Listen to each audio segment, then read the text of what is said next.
दोस्तों, commercial academy के YouTube portal पे आपका स्वागत है। आशा करते हैं कि आप सभी लोग अच्छे होंगे।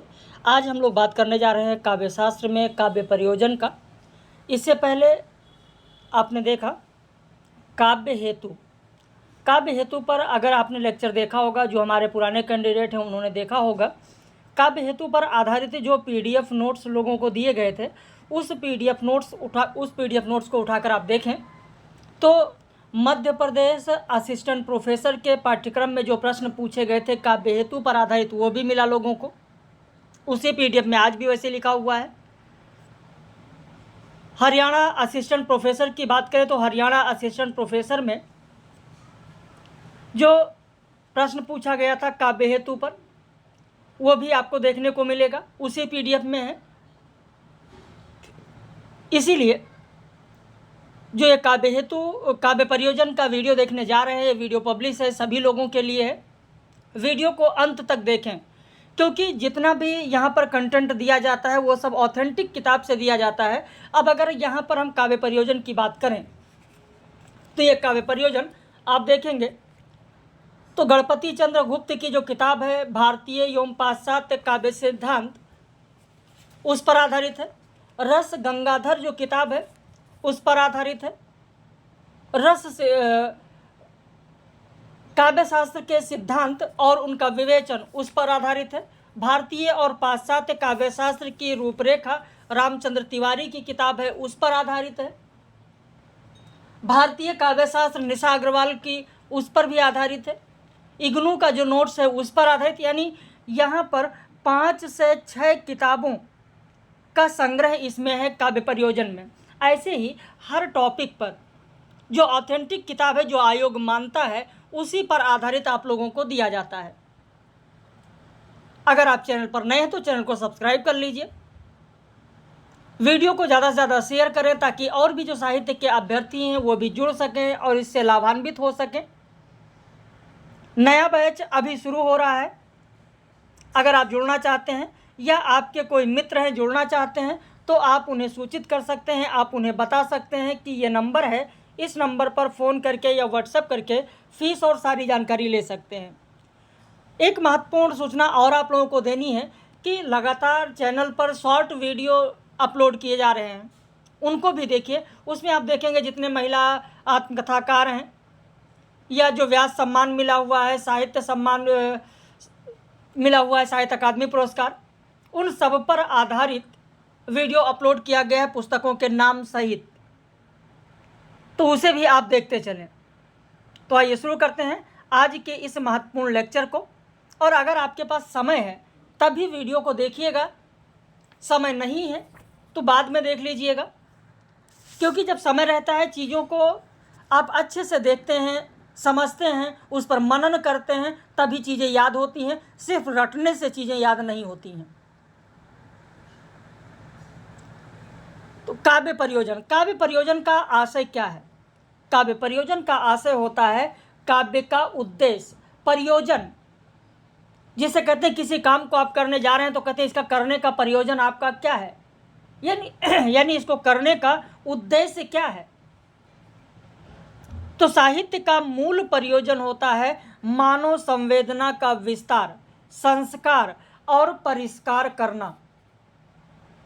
इसी अर्थ में सृजन को सांस्कृतिक प्रक्रिया कहा जाता है, और यह प्रक्रिया मानव की भावात्मक और ज्ञानात्मक संवेदना को संशोधित संपादित करती हुई बृहत्तर मानवीय संवेदना और सामाजिकता में निखार लाती है। सृजन कर्म का श्रेय है आनंद, और प्रेय होगा, टाइपिंग मिस्टेक है, प्रेय है लोकमंगल। और इन्हीं दोनों प्रयोजनों के अंतर्गत साहित्य के सभी प्रयोजन समाहित हो जाते हैं, यानी आनंद और लोकमंगल के तहत, श्रेय और प्रेय के तहत। क्योंकि चाहे देश हो चाहे विदेश हो, यानी चाहे भारतीय काव्य शास्त्र हो चाहे पाश्चात्य काव्य शास्त्र हो, दोनों में सृजन प्रेरणा, सृजन प्रक्रिया, सृजन हेतु के साथ ही साथ सृजन कर्म के प्रयोजन या उद्देश्य की चर्चा की जाती है।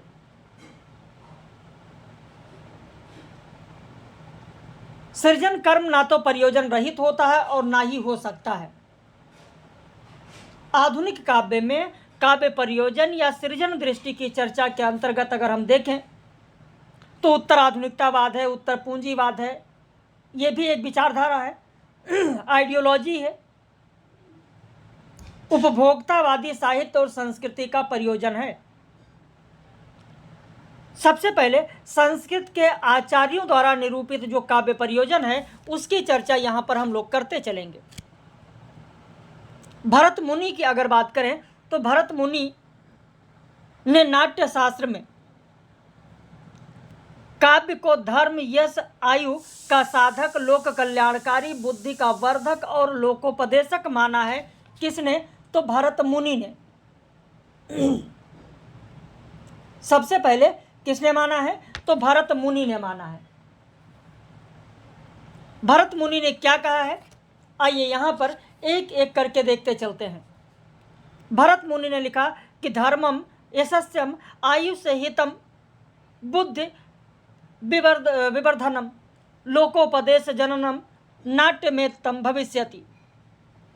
यानी काव्य को धर्म, यश, आयु का साधक, लोक कल्याणकारी, बुद्धि का वर्धक तथा लोकोपदेशक माना है। ये किसने माना है? तो भरत मुनि ने माना है नाट्य शास्त्र में। और भरत के बाद अगर बात करें तो आचार्य भामा ने काव्यालंकार में भी कहा है।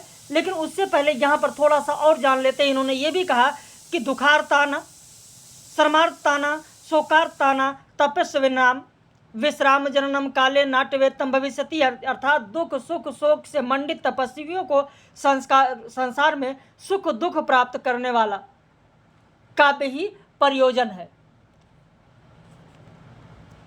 ये किसके द्वारा कहा गया? तो भरत मुनि के द्वारा ही कहा गया है।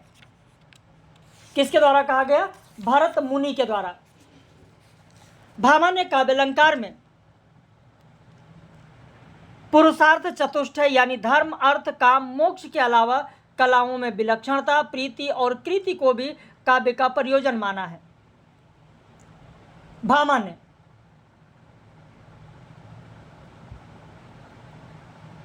ने लिखा है कि धर्मार्थ काम मोमेच्छु वैक्षणम कलासुचा करोत कीर्ति पीर्त चा साधु काव्य निबंधनम। ये किसके द्वारा कहा गया? तो आचार्य भामा के द्वारा कहा गया। अर्थात काव्य की रचना धर्म, अर्थ, काम और मोक्ष इन चारों पुरुषार्थों की प्राप्ति और कलाओं में निपुणता की उपलब्धि के निमित्त की जाती है। साथ ही वह कीर्ति व पीर्ति यानी आनंद प्रदान करने वाली होती है। कि प्रीति व कीर्ति अर्थात आनंद प्रदान करने वाली होती है। अब अगर हम आचार्य दंडी की बात करें तो आचार्य दंडी ने क्या कहा है, एक एक करके यहाँ पर हम लोग देखते चलते हैं। आचार्य दंडी ने कहा है कि काव्य का प्रयोजन अज्ञानता के अंधकार को नष्ट करके ज्ञान ज्योति का प्रसार करना है, यानी अमर कीर्ति का प्रसार करना ही काव्य का प्रयोजन है। ये किसका मानना है? तो आचार्य दंडी का मानना है। आचार्य दंडी का मानना है ये। तो किसने क्या कहा है, इस पर विचार करना बहुत ही जरूरी है कि किसने क्या क्या कहा है। अमर कीर्ति का प्रसार करना ही काव्य का प्रयोजन है।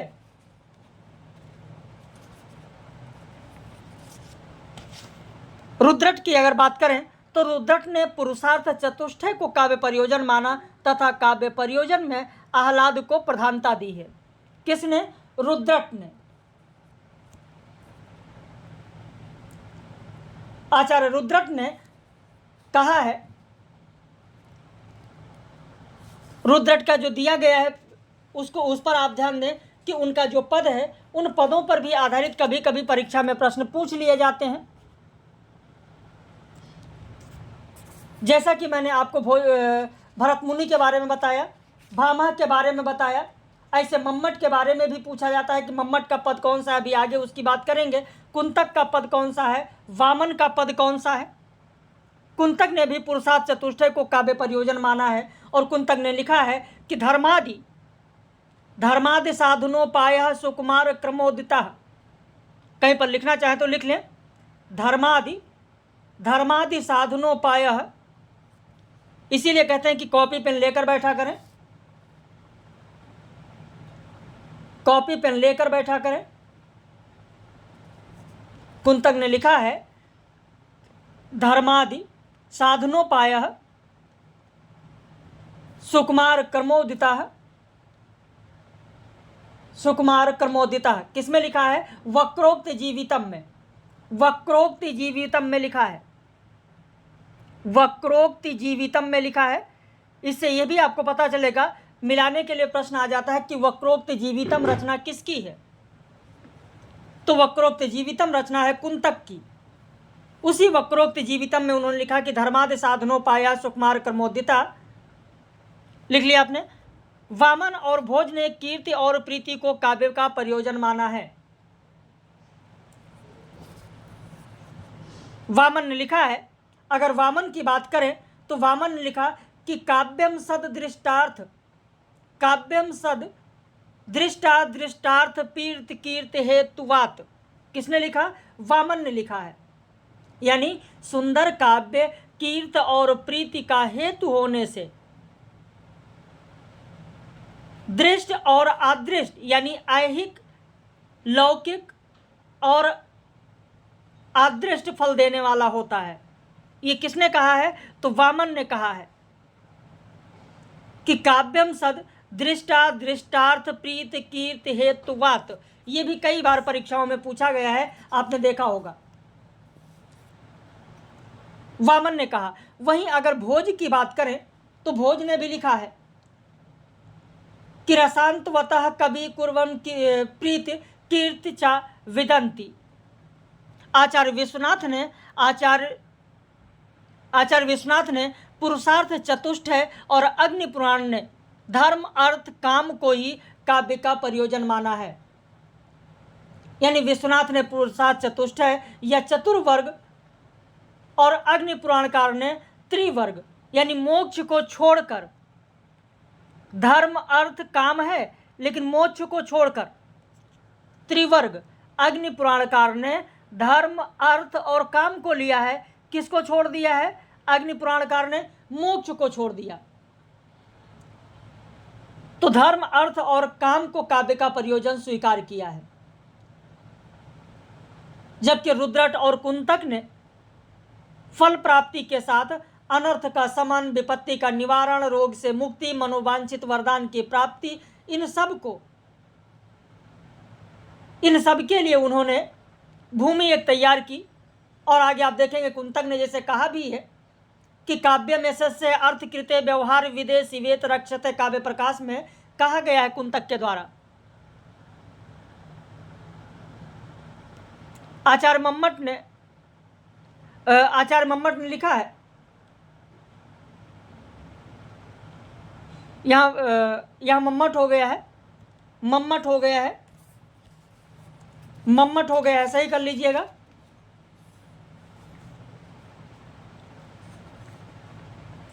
तो आचार्य मम्मट ने यश धन अर्थ व्यवहार ज्ञान को काव्य प्रयोजन माना और उन्होंने कहा कि काव्य में से अर्थकृत व्यवहार विदेशी वेत रक्षते। यह आचार्य मम्मट का कथन है, आचार्य मम्मट का यह कथन है काव्य प्रकाश में। और कुंतक ने भी सेम यही चीज कहा है जैसा कि मम्मट ने कहा है। अब पाश्चात्य चिंतकों या विचारकों की अगर हम बात करें तो पाश्चात्य चिंतकों द्वारा काव्य प्रयोजन में कहा गया कि पाश्चात्य विद्वानों ने समय समय पर काव्य प्रयोजन पर विचार किया। मनोविज्ञान तथा मनोविश्लेषण शास्त्र भी इस विषय में सहायक रहे हैं। समाजशास्त्र, सौंदर्य शास्त्र और मार्क्सवाद ने भी काव्य प्रयोजन के अंतर्गत मूल्य चेतना पर विचार किया है। पश्चिम में काव्य प्रयोजन को लेकर दो दृष्टियां सक्रिय रही हैं, कला के लिए और कला जीवन के लिए। प्लेटो का काव्य प्रयोजन संबंधी निर्णय स्पष्ट है कि मानव प्रकृति में जो महान और शुभ है, नैतिक और न्यायपरायण है, उसका उद्घाटन ही कभी कर्म का अभीष्ट प्रयोजन होना चाहिए। कभी दार्शनिक प्लेटो ने कला के आनंद सिद्धांत से आगे बढ़कर लोकमंगल सिद्धांत की महत्व प्रतिष्ठा की। अरस्तु ने काव्य का प्रयोजन शिक्षा या ज्ञानार्जन और आनंद को माना है। किसने? तो अरस्तु ने। जो पाश्चात्य विचारक हैं, उन पाश्चात्य विचारकों पर भी आपका ध्यान होना चाहिए, क्योंकि लगातार पाश्चात्य विचारकों पर भी परीक्षा में प्रश्न पूछा जाता है। अगर आप भारतीय और पाश्चात्य काव्य सिद्धांत गणपति चंद्र गुप्त का देखेंगे तो वहां पर पाश्चात्य विचारकों द्वारा जो कहे गए कथन हैं, उन कथनों पर भी परीक्षा में प्रश्न पूछा जाता है। जैसे कि पाश्चात्य देशों में काव्य को एक कला मानते हुए प्रयोजन के संबंध में बहुत सारे मत प्रकाश में आए। गणपति चंद्रगुप्त ने एक नहीं बल्कि जैसे यहाँ पर जो 2 दिया गया है, गणपति चंद्रगुप्त ने इस पर 9 कलाओं की बात, 9 सिद्धांतों की बात की। उन्होंने कहा कला कला के लिए, कला जीवन के लिए और कला जीवन से पलायन के लिए।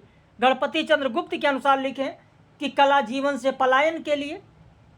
चौथा लिखें कला जीवन में प्रविष्ट होने के लिए।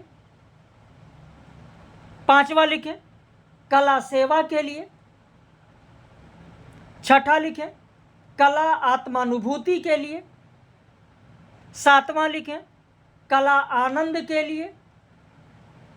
8वां लिखें कला विनोद के लिए। और 9वां लिख लीजिए कला सर्जन की अदम्य आवश्यकता पूर्ति के लिए। कला कला के लिए जब बात आती है, थोड़ा सा यहाँ जान लीजिए, फिर आगे बढ़ते हैं कि कला के लिए कला। इस मत के प्रवर्तक और समर्थकों में Shri A C. Bradley, Oscar Wilde, J E. Spingarn आदि प्रमुख हैं। परीक्षा में आपने देखा होगा जो हरियाणा असिस्टेंट प्रोफेसर की परीक्षा हुई थी, जो कि कैंसिल हो गई। यूजीसी नेट की परीक्षा में देखा होगा आपने। मध्य प्रदेश असिस्टेंट प्रोफेसर की परीक्षा में आपने देखा, यूपी हायर में भी देखा। कला कला के लिए जो है ये पूछा जाता है कि इसके समर्थक कौन हैं या इसके समर्थकों में कौन नहीं है। तो इस मत के समर्थकों में, प्रवर्तकों में 3 नाम आते हैं, ए.सी. व्रेडले, ऑस्कर वाइल्ड और जे.ई. स्पिनगार्न। अब आप कहेंगे सर इस किताब में ये मिलता है, उस किताब में वो नाम मिलता है। मैं तो साक्ष्य के साथ आपको बता रहा हूँ कि भारतीय और पाश्चात्य काव्य सिद्धांत गणपति चंद्रगुप्त का जो किताब है, उसमें पेज संख्या 44 पर जाकर आप पढ़ सकते हैं, जहां पर कला के लिए कला के समर्थकों में व्रेडले का नाम है, ऑस्कर वाइल्ड का नाम है, स्पिनगार्न का नाम है। तो इन प्रवर्तकों और समर्थकों के विचार से कला या कलाकार का मात्र लक्ष्य कला या सौंदर्य की सृष्टि करना होता है। कलाकारों से नीति, धर्म या उपदेशों के प्रतिपादन की आशा करना अनुचित है। इसीलिए स्पिनगार्न ने कहा है कि कला की नैतिक दृष्टि से परीक्षा करने की परंपरा को हमने समाप्त कर दिया है। किसका कथन है? स्पिनगार्न का कथन है। जो दूसरा मत है कला जीवन के लिए, कला जीवन के लिए घोषणा करता है, कहता है जीवन का संबंध एक और रोटी, आवास और वस्त्र से भी है, जो कि धन के माध्यम से प्राप्त होता है, तो दूसरी ओर उच्च कोटि के विचारों, भावनाओं और सौंदर्य से भी है। यह कहता है कला जीवन के लिए। कला जीवन से पलायन के लिए, जो अभी मैंने आपको लिखाया है, कला जीवन से पलायन के लिए जब बात आती है, हिंदी साहित्य में आपने पढ़ा होगा कला जीवन से पलायन के लिए। देखिए कॉन्सेप्ट समझना बहुत जरूरी है, क्योंकि आप देखेंगे जीडीसी की जो परीक्षा है, लिखित जब परीक्षा होगी तो उसमें लिखने के लिए भी आता है। गणपति चंद्रगुप्त के अनुसार जो उन्होंने बताया, अभी मैंने आपको लिखाया 9 पॉइंट, उसमें अगर कला को जीवन से पलायन के लिए बात की जाए, कला को जीवन से पलायन के लिए, तो हिंदी साहित्य में आपको तुरंत वह पंक्ति याद आती होगी जयशंकर प्रसाद की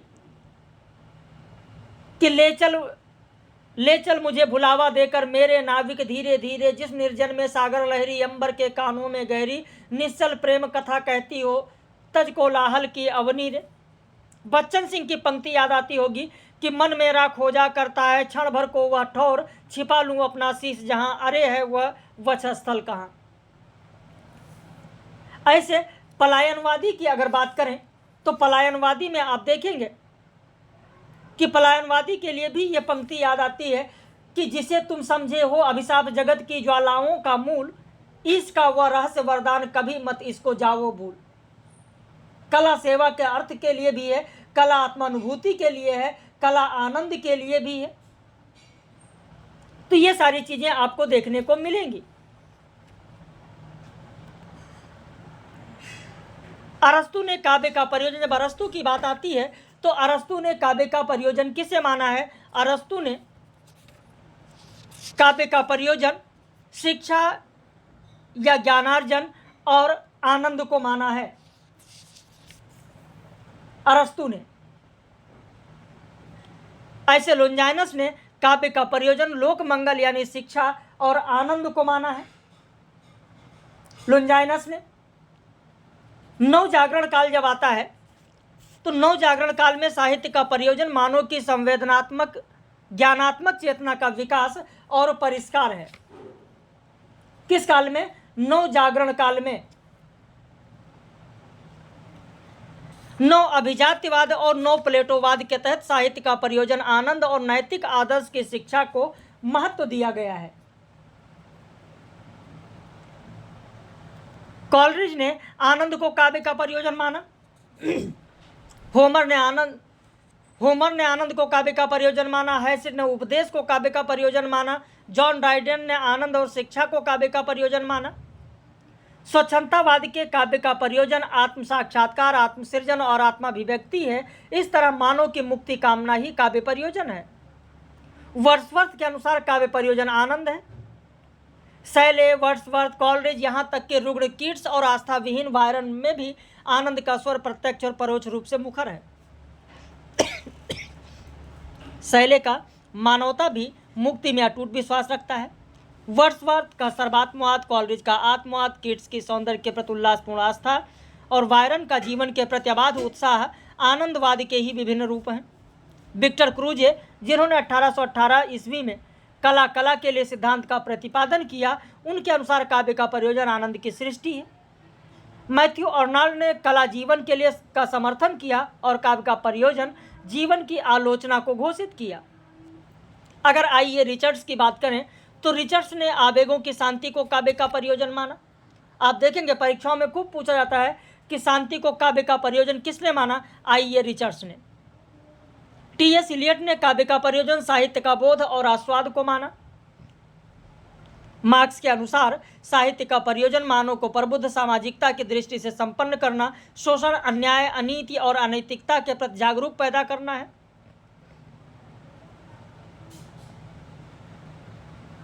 मार्क्सवाद के अनुसार साहित्य का प्रयोजन मानव को प्रबुद्ध सामाजिकता की दृष्टि से संपन्न करना, शोषण, अन्याय, अनीति और अनैतिकता के प्रति जागरूकता पैदा करना है। कॉर्डवेल और लुकाच का भी मानना है कि साहित्य का उद्देश्य मानव कल्याण की भावना की अभिव्यक्ति है। तो वहीं फ्रायड के अनुसार काव्य प्रयोजन मानव की भावनाओं का उन्नयन, परिष्करण और उदात्तीकरण करना है। अब अगर हम हिंदी की बात करें, हिंदी साहित्य की बात करें कि हिंदी साहित्य में काव्य का प्रयोजन क्या माना गया है, आदिकाल से लेकर और आज तक की अगर हम बात करें तो हिंदी के भक्ति काव्य का उद्देश्य एक ही है, मानुष प्रेम भयो वैकुंठी। प्रेम ही जीवन को उदात्त बनाता है, बैर नहीं। प्रेम से ही मनुष्य वैकुंठी या दिव्य बन सकता है और पूरा भक्ति काव्य इसी भावना की अभिव्यक्ति है। पूरा भक्ति काव्य इसी की अभिव्यक्ति है। यानी यहाँ पर अगर हम देखें, जैसा कि काव्य प्रकाश में हमने आपको बताया, मम्मट के काव्य प्रकाश में जो हमने अभी चर्चा की, काव्य प्रकाश में कि काव्यम यशेर्थ कृते व्यवहार विदेशिवेत रक्षते सद् पर निर्वृत्ते कांता सम्मित उपदेश युजे। जो कहा गया है, यानी यश की प्राप्ति, संपत्ति लाभ, सामाजिक व्यवहार की शिक्षा, रोगादि विपत्तियों का नाश, उच्च कोटि के आनंद का अनुभव और प्रेयसी के समान मधुर उपदेश देने के लिए काव्य ग्रंथ लिखे जाते हैं। ठीक उसी तरीके से यहाँ पर भी अगर हम देखें हिंदी साहित्य में, तो मानुष प्रेम भयो वैकुंठी, यहाँ पर भी यही आशय है कि प्रेम ही जीवन को उदात्त बनाता है, बैर नहीं। यानी यश प्राप्ति, काव्य में जो प्रयोजन है, मुख्य रूप से काव्य प्रयोजन में आप देखें यश प्राप्ति, अर्थ प्राप्ति, तीसरा व्यवहार ज्ञान, चौथा लोकहित, पांचवा आत्म शांति और सातवां कांता सम्मति उपदेश। और इसी श्लोक के आधार पर आप देखेंगे हिंदी साहित्य में सारी चीजें वर्णित की गई हैं। यानी यश की प्राप्ति मनुष्य मात्र की स्वाभाविक आकांक्षा है, प्रभुत्व कामना अहमन्यता मनुष्य की मूल प्रवृत्ति है। काव्य लेखन से कभी को यश की प्राप्ति होती है तथा वह अमृत को प्राप्त होता है। जैसे तुलसीदास ने रामचरितमानस लिखा, जयशंकर प्रसाद ने कामायनी आज भी याद की जाती है, गोदान आज भी याद किया जाता है, पद्मावत है, बीजक है, रामचंद्रिका, अंधा युग, ये सब आज भी अमर ग्रंथ हैं। मलिक मोहम्मद जायसी ने पद्मावत काव्य के लेखन का उद्देश्य यश प्राप्ति माना। उन्होंने लिखा है कि औ मन जाने अब कवित असकीना मक यह रहा जगत मह चीना। ये किसने लिखा है? तो मलिक मोहम्मद जायसी ने लिखा है। यश की कामना से रचना में प्रवृत्त होने की बात की है उन्होंने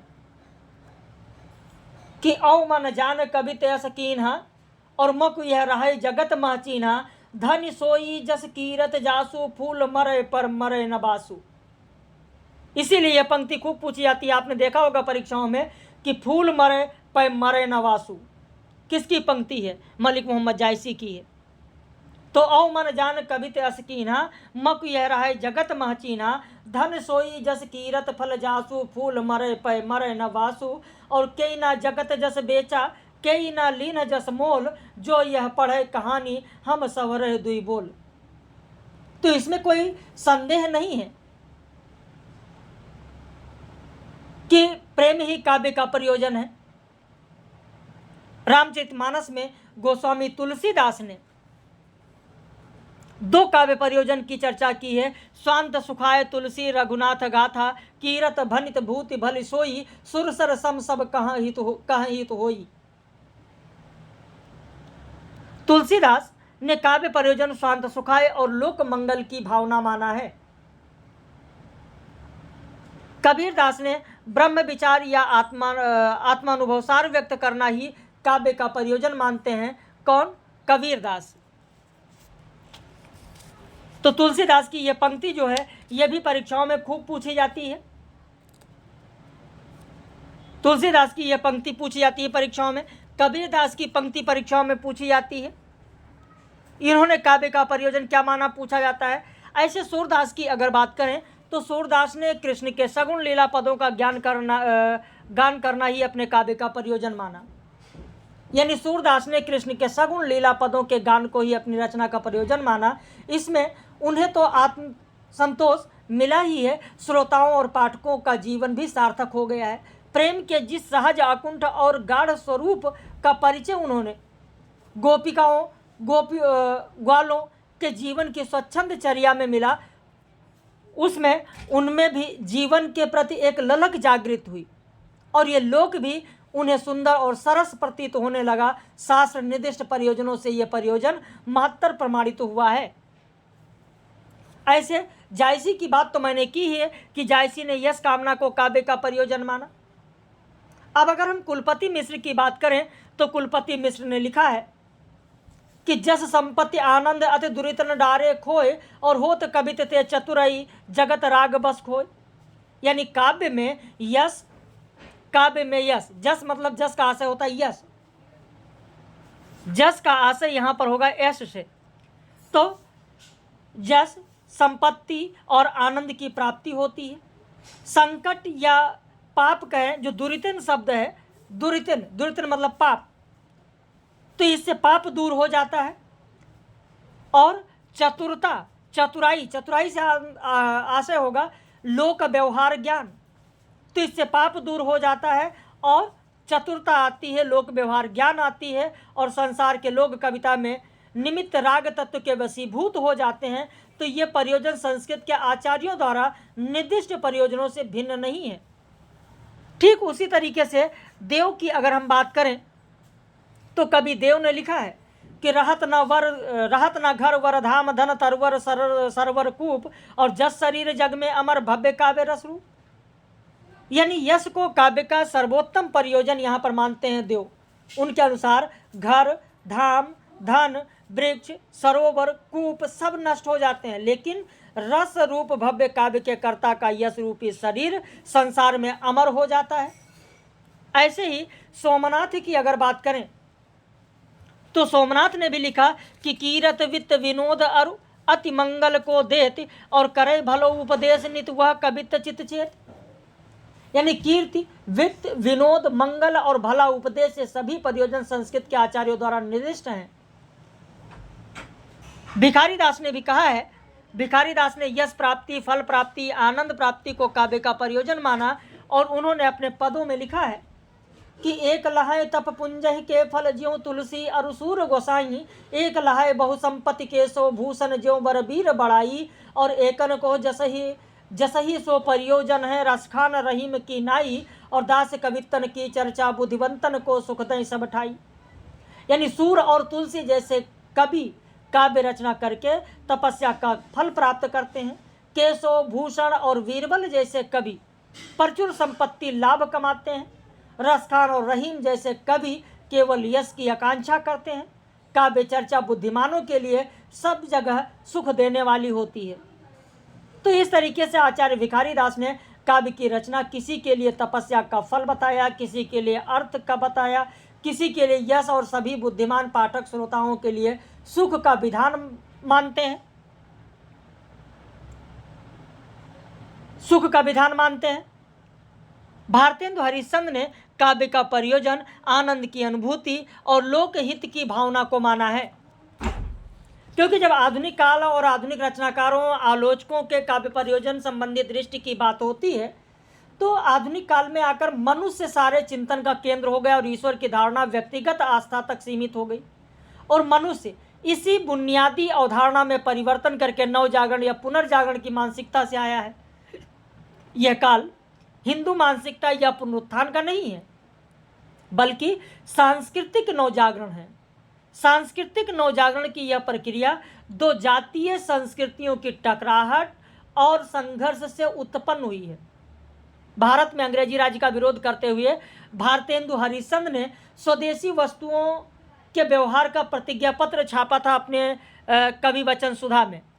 आपने पढ़ा होगा कवि वचन सुधा में, ये ज्ञान तो आपको होगा ही कि विदेशी वस्तुओं के बहिष्कार के लिए एक प्रतिज्ञा पत्र कवि वचन सुधा में छापा था। और उस प्रतिज्ञा पत्र के लिए जो कवि वचन सुधा में छपा था, रामविलास शर्मा ने जब अपनी पुस्तक लिखी भारतेंदु युग और हिंदी भाषा की विकास परंपरा, पुस्तक का नाम भी लिख लीजिए क्योंकि आप जानते हैं पुस्तकें खूब पूछी जाती हैं कि भारतेंदु युग और हिंदी भाषा की विकास परंपरा रचना किसकी है, तो रामविलास शर्मा की है।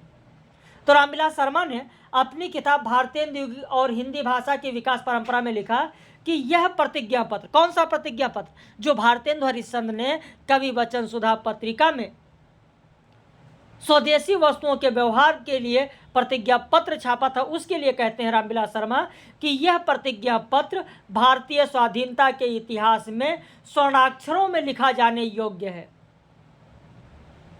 स्वर्णाक्षरों में लिखा जाने योग्य है। तो ये भारतेंदु युग की बात हुई और भारतेंदु ने काव्य का प्रयोजन आनंद की अनुभूति और लोकहित की भावना को माना।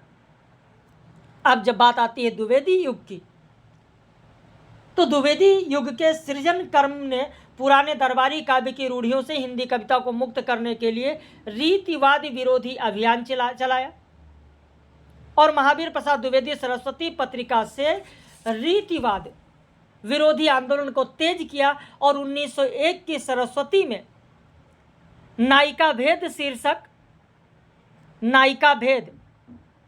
शीर्षक एक लेख लिखा। उसमें लिखा उन्होंने कि राजाश्रय मिलने की देरी राजा जी को सब प्रकार की नायिकाओं के रसास्वादन का आनंद चखाने के लिए कवि जी को देरी नहीं।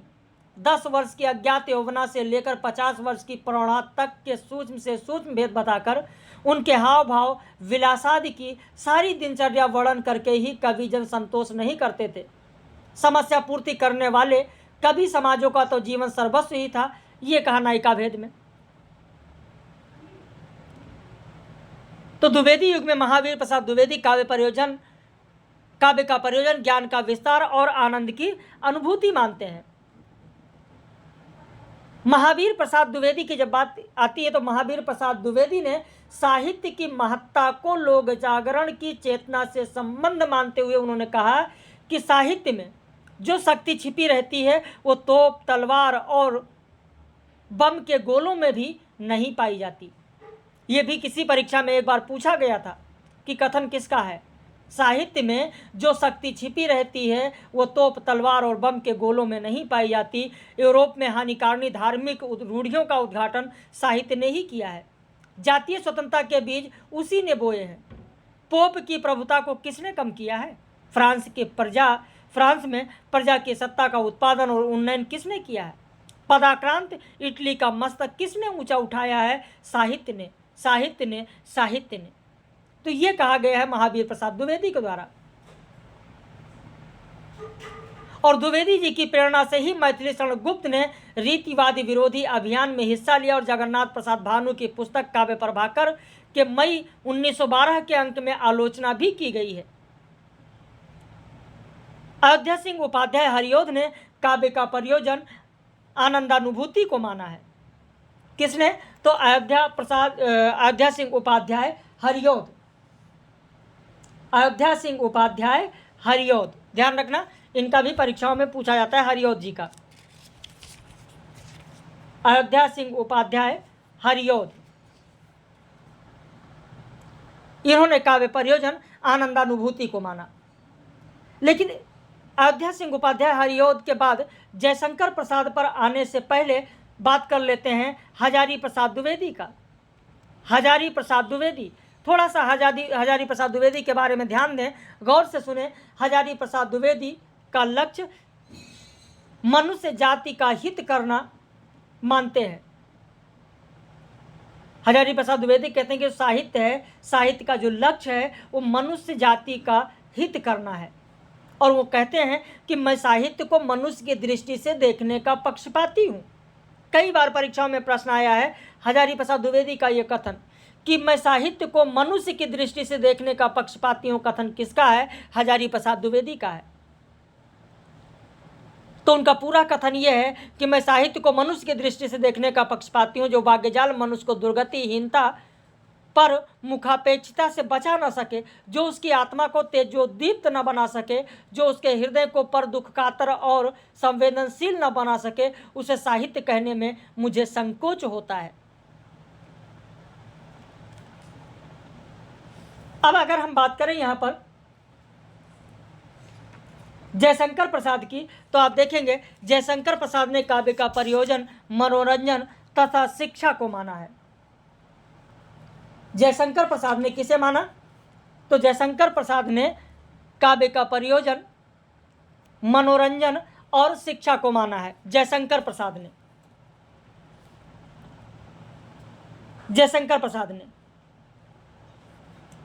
सुमित्रानंदन पंत ने काव्य का प्रयोजन स्वांत सुखा है और लोक हिताय को माना है।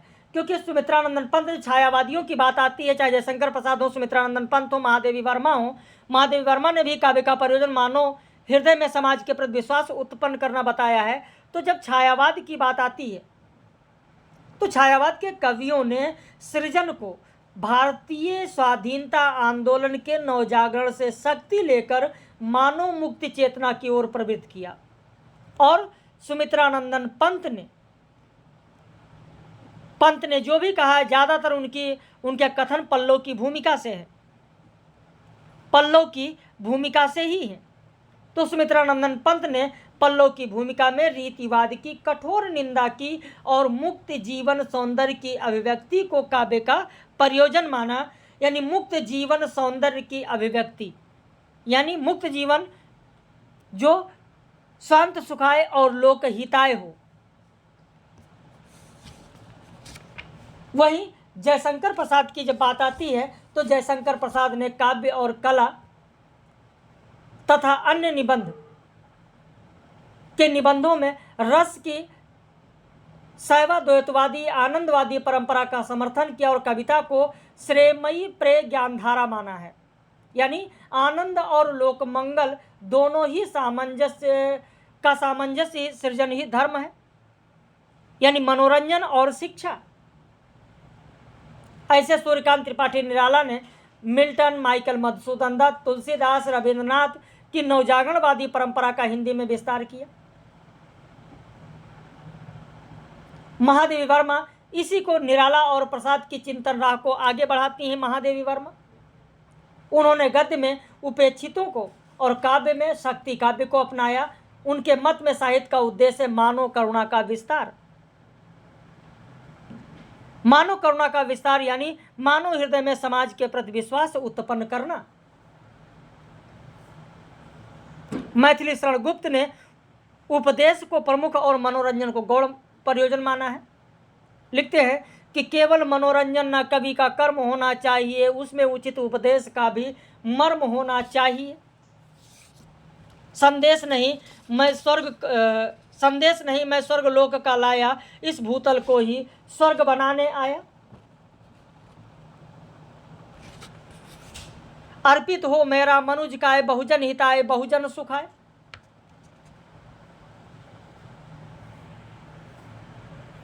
मानते हैं जो कला को बस कला के अर्थ ही स्वार्थ नहीं करते, कला को व्यर्थ ही। मैं जिस कविता का काम लोकहित है, जिस कविता का काम लोकहित करना, सद्भावों से मन मनुज मात्र का भरना, पहले तो कांता सादृश हृदय का हरना, फिर प्रकटित करना विमल ज्ञान का झरना। हजारी प्रसाद द्विवेदी ने मानव कल्याण, यहाँ पर एक एक को देखें। जैसा कि मैंने अभी आपको बताया था हजारी प्रसाद द्विवेदी की जो मैंने बात की थी कि हजारी प्रसाद द्विवेदी ने मानव कल्याण की बात की है। मैं साहित्य को मनुष्य की दृष्टि से देखने का पक्षपाती हूँ, तो इन्होंने मानव कल्याण को काव्य प्रयोजन माना। अगर हम डॉक्टर नगेंद्र की बात करें तो डॉक्टर नगेंद्र ने आत्माभिव्यक्ति को काव्य प्रयोजन माना। भूषण की बात करें तो भूषण ने राष्ट्रीय भावना को काव्य प्रयोजन माना। नंद दुलारे वाजपेयी की बात करें तो आत्मानुभूति को काव्य प्रयोजन माना। नंद दुलारे वाजपेयी कहते हैं कि काव्यानुभूति स्वतः एक अखंड आत्मिक व्यापार है, जिसे किसी दार्शनिक, राजनीतिक, सामाजिक या साहित्य खंड व्यापार या वाद से जोड़ने की आवश्यकता नहीं।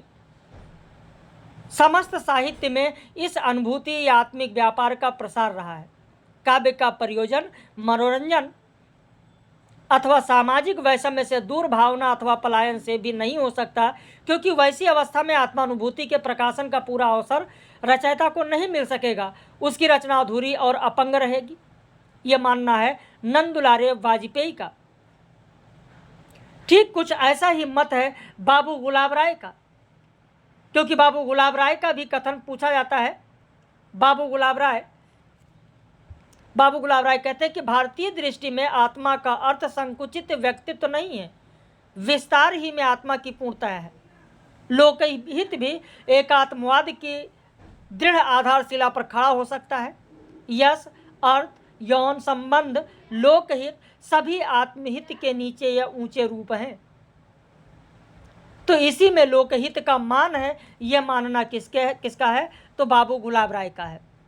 अब अगर आचार्य शुक्ल जी की बात करें तो आचार्य रामचंद्र शुक्ल ने रसानुभूति को काव्य प्रयोजन माना। कविता का अंतिम लक्ष्य जनता में मार्मिक पक्षों का प्रत्यक्षीकरण करके उसके साथ मनुष्य का सामंजस्य स्थापित करना। कविता का संबंध ब्रह्म की व्यक्त सत्ता से है। चारों ओर फैले गोचर जगत है, जगत अव्यक्त की अभिव्यक्ति है और काव्य इस अभिव्यक्ति की अभिव्यक्ति है। तो इस तरीके से आचार्य रामचंद्र शुक्ल का जो कथन है, आचार्य शुक्ल का कथन भी आप देखेंगे लगातार परीक्षाओं में पूछा जाता है।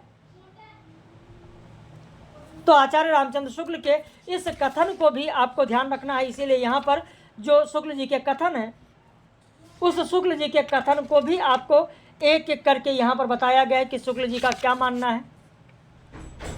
आचार्य शुक्ल के कौन कौन से कथन हैं, तो ये भी परीक्षाओं में खूब पूछा जाता है।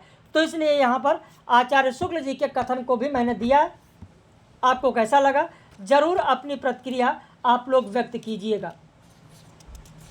जहाँ पर आचार्य शुक्ल जी का कथन है उसे भी ध्यान रखिएगा, और नंद दुलारे वाजपेयी के बारे में, हजारी प्रसाद द्विवेदी के बारे में, डॉक्टर नगेंद्र के बारे में, और यहाँ पर जो पद दिए गए हैं इनके बारे में जो आपको बताया गया 45 मिनट में, वो आपको कैसा लगा अपनी प्रतिक्रिया व्यक्त कीजिएगा। बाकी अगर जुड़ना चाहते हैं तो आप हमारे दिए गए नंबर पर संपर्क कर सकते हैं। इसी पर आधारित प्रश्न रात में 9 बजे लाइव कक्षा में होंगे, जिसमें काव्य हेतु और काव्य प्रयोजन दोनों पर चर्चा की जाएगी। अभी तक अगर आपने चैनल सब्सक्राइब नहीं किया है तो चैनल को सब्सक्राइब कर लें, और अपने मित्रों को ज़रूर आप सूचित कर सकते हैं। इस नंबर को आप लिख लीजिए ताकि उन्हें आप बता सकें, उन्हें आप सूचित कर सकें।